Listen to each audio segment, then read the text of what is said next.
अस्सलाम वालेकुम व्यूअर्स। अगर आप प्लॉट मालिकान हैं या आप घर की कंस्ट्रक्शन कराना चाहते हैं तो ये वीडियो आपके लिए बहुत अहम है। इस वीडियो में हम आपको बताएंगे कि एक सही ठेकेदार का इंतखाब आपको कैसे करना है।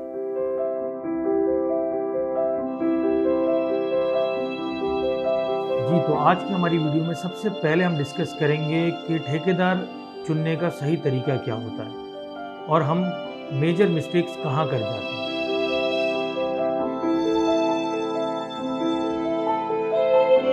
तो इसके लिए सबसे पहला पॉइंट है हमारा जल्दबाजी करना। आप जब घर बनाने की तरफ आएँ या उसका इरादा करें तो सबसे पहले आपने सुकून से ठेकेदार पे वर्किंग करनी है और घर की कैलकुलेशंस बनानी है सारी। ये ना हो कि आप प्लॉट का नक्शा पास करवा लें, उसके बाद निकलें कि जी अब हमें कोई अच्छा ठेकेदार मिल जाए और हम काम कर लें। उसमें आपके पास टाइम बहुत शॉर्ट होता है और आप जल्दबाजी में गलत फैसले कर जाते हैं। दूसरा देखने में यह आया है कि जब बंदे को घर बनाना होता है किसी को भी, तो वो बहुत ज़्यादा लोगों से रेट ले लेता है। यानी चारों तरफ दोस्तों को, रिश्तेदारों को, फेसबुक पे, व्हाट्सएप पे सबको बता देता है मुझे घर बनाना है, मुझे रेट्स दें आप। तो 25-30 लोग उनके पीछे लग जाते हैं, उनको अपनी कोटेशंस देते हैं कि भाई हमसे बनवा लें, हमसे बनवा लें, हमसे बनवा लें। उसमें ये हो जाता है कि बहुत सारे पॉइंट मिस हो जाते हैं, आप इवैल्यूएट नहीं कर सकते हो। ना ही आपके पास इतना टाइम होगा कि आप 25-30 लोगों के पीछे जाओ, उनके ऑफिस में जाके मीटिंग करो या उनकी साइट जाके विजिट करो।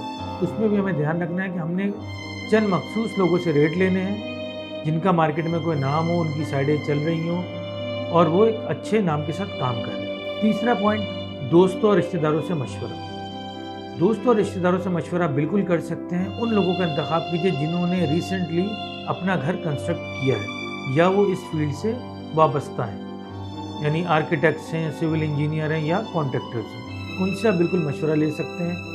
ऐसे लोग जिनके रिश्तेदारों में कोई जानने वाले हैं, वो आपको रिकमेंड करते हैं कि भाई आप हमारे बंदे से घर बनवा लो।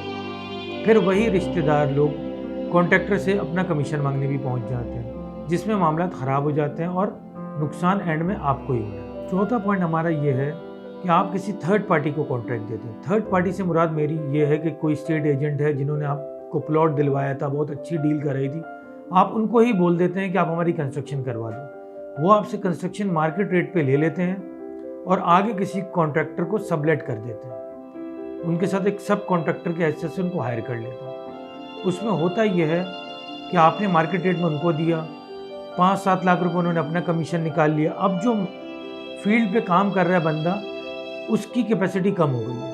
वो ऑलरेडी आपको 5-7 लाख रुपए आपके एजेंट को दे चुका है, अब उसके बाद मुनाफा बहुत कम बचा है। तो ना वो उस तरीके से काम कर सकेगा जो फर्स्ट पार्टी की हैसियत से कर सकता था, ना ही आप इतनी सुकून से घर कंप्लीट कर पाएंगे। क्योंकि आप जाके बात करेंगे एजेंट से कि भाई हमारे घर में ये मसला हो गया, वो कॉन्ट्रैक्टर को बताएगा भाई ये सही कर दो, तो एक कन्फ्यूजिंग प्रोसेस बन जाता है। तो इसको भी अवॉइड कीजिए। 5वें नंबर पे आता है नॉन टेक्निकल लोगों को काम देना। नॉन टेक्निकल लोगों से मेरी मुराद है मिस्त्री, मेसन जो आपके होते हैं, टाइल फिक्सर अच्छा हो गया, उन्होंने आपके घर पे कभी काम किया था, बहुत भरोसे के लोग हैं, आप इनको पूरा काम का कॉन्ट्रैक्ट दे देते हो क्योंकि वो फील्ड के बंदे हैं। ऐसा हरगिज़ नहीं है। अक्सर मेसन को ड्राइंग्स पढ़नी भी नहीं आती, तो जो बंदा आपकी ड्राइंग नहीं सही से पढ़ सकता वो आपके पूरे काम को किस तरीके से संभालेगा। तो इस चीज़ से भी अवॉइड कीजिए। छठा, ये भी बहुत अहम टॉपिक है कि आप बहुत ज़्यादा कम रेट की तरफ भी ना जाएं, उसमें भी आपको नुकसान होने का खतरा है। इसी तरह बहुत ज़्यादा रेट जो बंदा कोट कर रहा है उसकी तरफ भी ना जाएं, उसको भी अवॉइड करें। आप मिड रेंज के लोग देखें जो आपको एक दरमियाने रेट दे रहे हैं। लास्ट जो कि सबसे अहम पहलू है कोई भी घर कंस्ट्रक्ट करने का, जिसकी वजह से अक्सर ठेकेदार और मालिकान में लड़ाई झगड़े होते हैं कि मालिकान खर्च कर रहे होते हैं एग्जाम्पल के तौर पे 1 करोड़ पर, उनकी ख्वाहिश होती है कि वो 2 करोड़ जितना घर बनवा लें। तो ये चीज़ पॉसिबल नहीं होती। आपका जो बजट है आप उसके अंदर ही चीज़ें पसंद करें और उसी रेंज में अपना घर तामीर कराएं, तो एक अच्छा मेयारी घर तामीर हो जाए।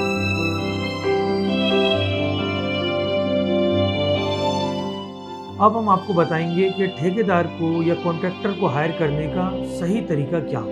पहला पॉइंट जो सबसे इम्पोर्टेंट है कि आप 5 से 6 लोग जो कि आपके भरोसे के हैं या आप उनको देख चुके हैं, उनका कोई मार्केट में नाम है, उनसे कोटेशन लीजिए, उनसे रब्ता कीजिए। दूसरा अहम पॉइंट यह है कि आपने मकामी लोगों से रेट लेने। मकामी लोगों से मेरी मुराद यहाँ पे यह है कि जैसे अगर आपका घर DHA में बन रहा है तो आप कॉन्ट्रैक्टर DHA का हायर करें।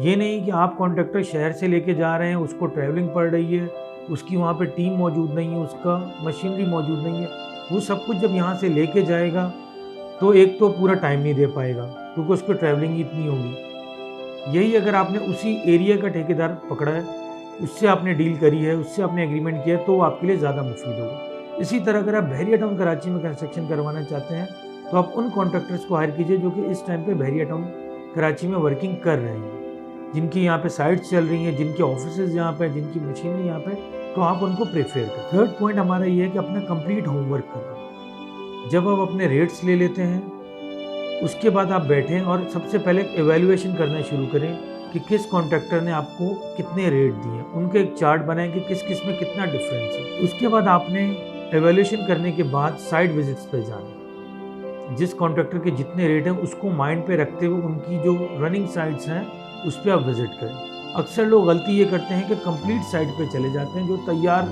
साइट है उसमें सारा कुछ हुआ हुआ है, पेंट वर्क हुआ हुआ है, वहाँ चले जाते हैं। उसका भी विजिट करें ताकि आप फिनिशिंग का आइडिया लगा सकें, लेकिन कोशिश करें कि रॉ स्ट्रक्चर्स पे भी जाएं ताकि आपको पता चल सके कि वो स्टील किस हिसाब से लगा रहे हैं, सीमेंट का रेशियो क्या चला रहे हैं, उनकी एक्टिविटी वाले दिन पहुँच जाए। फॉर एग्जाम्पल छत भराई हो रही तो उनकी साइट विजिट करें, तो आपको अंदाज़ा हो जाएगा कि वो कितने प्लान्ड वे में काम कर रहे हैं, वहाँ से आपको उनकी टेक्निकल काबिलियत का अंदाज़ा हो जाए। जब आप ये सारी चीज़ें कर चुके हों फिर आप सुकून से बैठें और अपनी एवेल्यूएशन की बुनियाद पे और जो आपने साइट विजिट्स की हैं उसमें जो आपने पॉइंट्स आउट करके चीज़ें लिखी हैं कि उनके अंदर क्या खूबियाँ हैं, क्या ख़राबियाँ हैं, उसको लेके आप एक कंपैरिजन करेंगे और एक फाइनलाइज करेंगे कि कौन सा कॉन्ट्रैक्टर आपके लिए ठीक है, फिर आप उनसे आगे बात कर सकते हैं। उसके बाद आ जाते हैं, आपने उनसे पेमेंट शेड्यूल मांगना है कि वर्क का पेमेंट शेड्यूल क्या होगा, किस तरीके से पेमेंट ली जाएगी, कितने कितने महीनों बाद ली जाएगी, किस किस काम के स्टेप्स के बाद